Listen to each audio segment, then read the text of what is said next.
বের হওয়ার পরে তার ডিমান্ড বাড়ছে না কমছে? আস্তে কথা কইলে কিন্তু বুবো হয়ে মরবা। তার ডিমান্ড বাড়ছে না কমছে?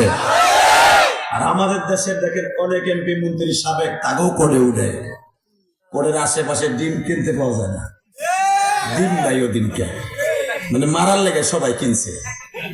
কতক্ষণ না কেন মামুনের গাড়িতে, মামুনের পুলিশ ভ্যানে রফিকুল ইসলাম মাদানি গতবার আসছিল, আপনাকে মনে তৃপ্তি দিতে পারে নাই, ওটার কাজা আদান করবো ইনশাল্লাহ। কিন্তু কেউ ওটার চিন্তা করলে কিন্তু লুকি টেনে দেবো। আমার কিন্তু আসলাত খুব খারাপ, উঠতেই পারবেন না, লুঙ্গি থুয়ে উঠতে হবে। লিল্লাহে তাকবীর। তাকানের দিকে কোনো দিকে ঘাটটা ঘুরাবেন না। রফিকুল ইসলাম পিসকি মাদানি এই ছেলেটারও কম কষ্ট দেয় নাই, বহুত কষ্ট দিয়েছে। খালেদ সাইফুল আইবি একজন একবার সাদা সিধা মনের মানুষ, ওর ভিতরে কোনো অহংকার নেই, টেট বেডও বুঝে না, আর কেমনে রাজনীতি করে ও বুঝে না। মামুর লোকে কয়দিন চলছে ওরা ধরে নিয়ে এমন এমন বাটাম দিছে,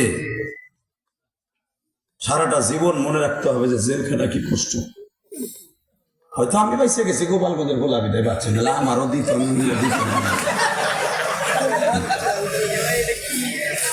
এই মুসলমানের পোলা আমার দিকে তাকান, শুধু আমার দিকে তাকাবেন, মনে মনে একটা জিনিস ভাববেন, আমাকে কথা তিতে লাগবে, হক মরুন, হক কথা তিতে লাগে, কিন্তু এর ফাঁকে মিষ্টি আছে।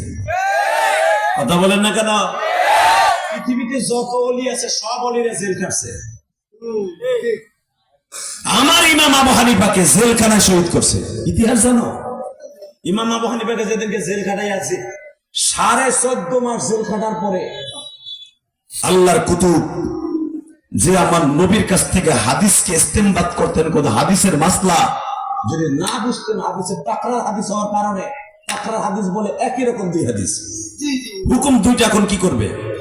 তখন ইমাম আবু হানিফা চোখটা বন্ধ করতেন, দুরূদ পড়তে পড়তে নবীর কাছ থেকে ডিসিশন নিতেন। জোরে, আরো জোরে। বসন্ত এবার আমার দিকে তাকাবেন আর চোখের পানি ফেলে কাঁদবেন। ইমাম আবু হানিফা সেদিনকার শুক্রবার তার বিষ খাওয়ানো হয়। আল্লাহর কুতুব রাতের অন্ধকারে দেখে, বাবা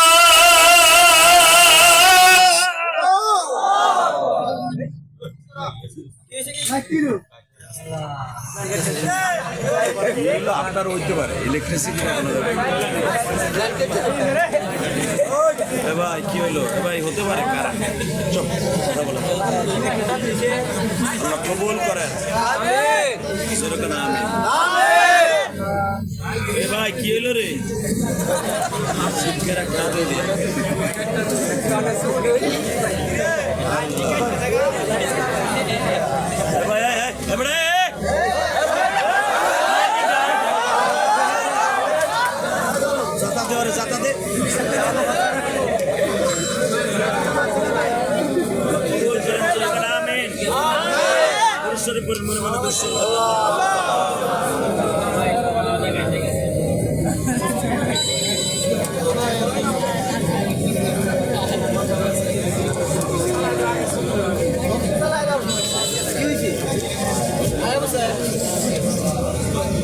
আল্লাহ